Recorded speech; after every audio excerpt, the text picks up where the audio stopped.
오늘의 주제는 CCTV 동축 솔루션과 IP 솔루션의 장단점에 대해서 제가 한번 비교하면서 차근차근 설명드리려고 하는데요. 끝까지 보신다면 여러분들도 전문가가 될 수 있고요. 혹시라도 자가 설치 때문에 여러분들이 장비 선택을 하신다면 이 영상이 분명히 도움이 되실 겁니다. 바로 시작하겠습니다. 고고싱! 동축 솔루션의 장점부터 말씀드릴게요.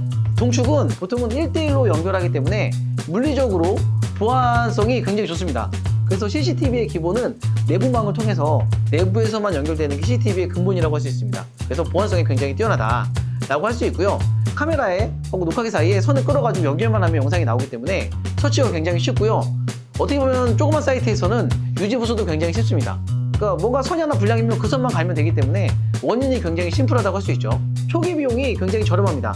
카메라 녹화기도 저렴하기 때문에 큰 돈이 들지 않고 초보자들이 배울 때 가장 많이 쓰는 게 동축 방식이라고 볼 수 있습니다. 보통은 16채널 이하의 사이트에서 많이 적용이 되고요. 뭐 당연히 단점도 존재합니다. DVR에 포트 개수가 정해져 있기 때문에 확장이 어려워요. 물리적으로 1대1로 연결해야 되기 때문에 녹화기 뒤에 16채널 16개의 포트가 있습니다.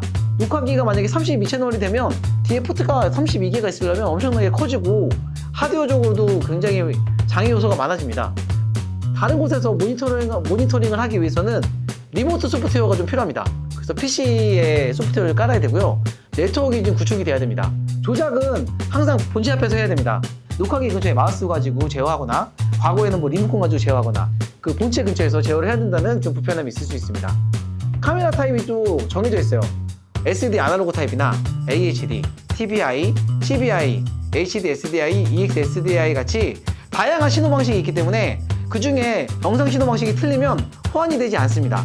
요즘에는 뭐 하이브리드 방식도 많이 나오긴 하는데 하이브리드라고 하더라도 뭐 HD, TBI, CBI, 아날로그만 이렇게 하이브리드가 되지 HD SDI하고 EX SDI는 칩 가격이 너무 비싸고 지금 거의 단종이 됐기 때문에 그것까지 다 되는 것들은 별로 나오지가 않아요. 이 모든 걸 다 보완하려면 그 안에 코덱 칩들이 다 붙어야 되고 그렇다 보면 결국 원가 인상이 되고 비싸기 때문에 경쟁력이 떨어지는 그런 문제점이 또 발생을 합니다. 그래서 여러분들이 구입하실 때 꼭 카메라 신호와 녹화기 신호가 1대1로 맞아야 된다. 녹화기하고 맞는 카메라를 구입하셔야지만 영상이 나올 수 있다 라는 것들이 약간 불편한 단점이라고 할 수 있습니다. 카메라의 거리를 늘리려면 선은 길어지면 길어질수록 저항이 커지고 신호 레벨이 떨어집니다. 그러다 보니까 중간중간 증폭기를 달아야지만 설치할 수 있고요. 아니면 선이 더 길어진다면 결국 광을 깔아야지만 될 수 있다라고 할 수 있습니다. 그 동축 시스템에서 녹화기 역할은 카메라의 영상을 받아서 저장하는 겁니다. 또한 저장하는 거 말고도 다양한 기능들이 녹화기에 수행을 해야 됩니다. 영상도 가공을 해야 되고요. 아날로그 혹은 로우 데이터를 저장하고 데이터를 만들어야 됩니다. 또한 해상도도 조절을 해야 돼요. 메인 스트리밍과 서브 스트리밍을 나눠서 저장을 해야 되고요. 움직임도 녹화기에서 파악을 해야 됩니다. 카메라가 네트워크가 안 되기 때문에 녹화기를 통해서 외부망이나 내부망으로 인터넷을 통해서 밖으로 보여주는 역할도 DVR에서 다 수행을 하고 있습니다. 또 카메라의 종류도 녹화기에서 파악을 해야 돼요. 특정 녹화기에서는 카메라에 영상이 들어오면 어떤 포맷으로 들어오는지 설정해서 표시를 해주는 기능까지도 녹화기가 하고 있습니다. 또한 동축 케이블은 케이블의 종류가 굉장히 다양합니다. 그래서 카메라에 맞게끔 케이블을 쓰셔야 되는데요.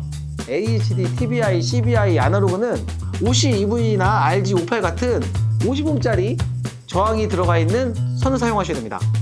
HD SDI, EX SDI 같이 고주파용 디지털 영상을 전송하는 동축 방식에서는 75ohm짜리 OC HFPT 케이블을 사용하셔야 됩니다. 케이블을 서로 다른 거 쓰게 되면은 영상이 전송되지 않고 거리가 짧아지는 경우들이 있습니다.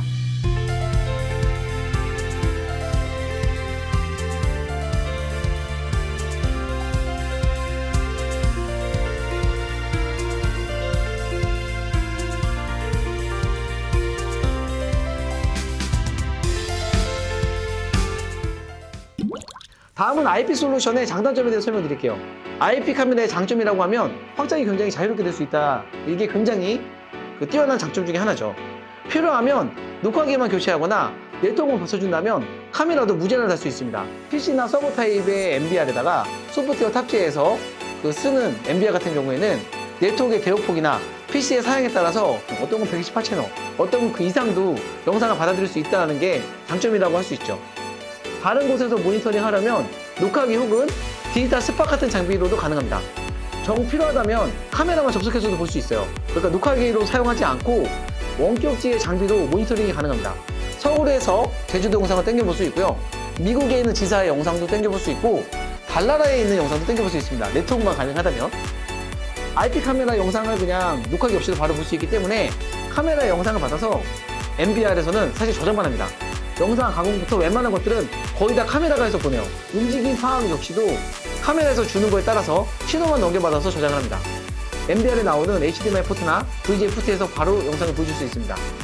CMS나 VMS 연동에서도 웹에서도 볼 수 있고요. 모바일에서도 역시 당연히 볼 수 있습니다. 단점도 역시 있습니다. 초기 투자 비용이 약간 비쌀 수 있어요. 하지만 카메라가 멀거나 오히려 수량이 많아지면 IP 카메라가 훨씬 더 저렴해집니다. 설정이 까다롭고 카메라별로 조작을 해줘야 되기 때문에 굉장히 쉽지가 않을 수 있습니다. 또 지식이 많아야지만 IP 카메라 네트워크 솔루션을 할 수 있다는 게 기술력이 있어야 된다는 게 좀 어려운 단점이라고 할 수 있고요. 영상에 약간의 딜레이가 발생을 합니다.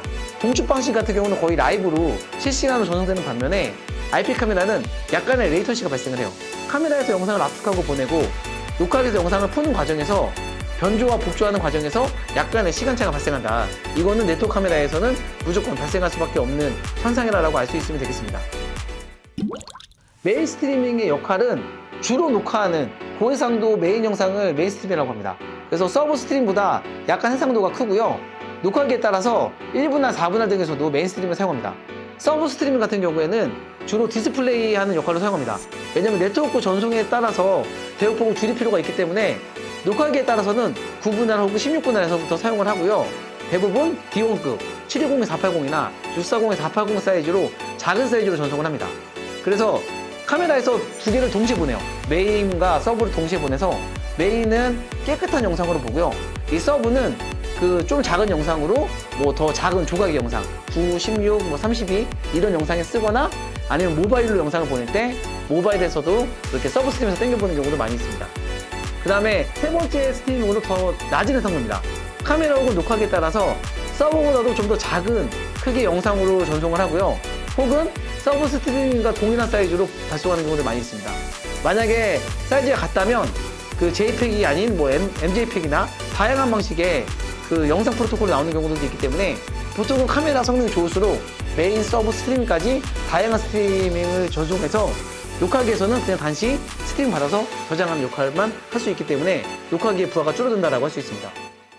이렇게 동축 방식과 IP 방식에 대해서 제가 장단점을 분석을 해드렸고요. 크게 뭐가 좋다 나쁘다 이렇게 하기보다는 내가 맞는 현장에 맞춰서 사용하는 게 좋을 것 같습니다. 정리해보면 내가 초보자고 현장이 16채널 이하로 작고 예산이 적다면 동축 방식으로 하는 걸 권하고요. 확장성이 좀 필요하고 내가 전문가고 그 다음에 예산이 좀 있어서 좀 더 다양한 방식의 장비들을 연동하겠다라고 생각하면 IP 방식, 네트워크 방식을 추천드립니다. 오늘 이 정도로 마무리하고 여러분들 궁금하신 것들은 댓글로 남겨주신다면 저희가 자세히 설명드릴 수 있도록 하겠습니다. 이상 마무리하고요. 구독과 좋아요는 사랑입니다. 감사합니다.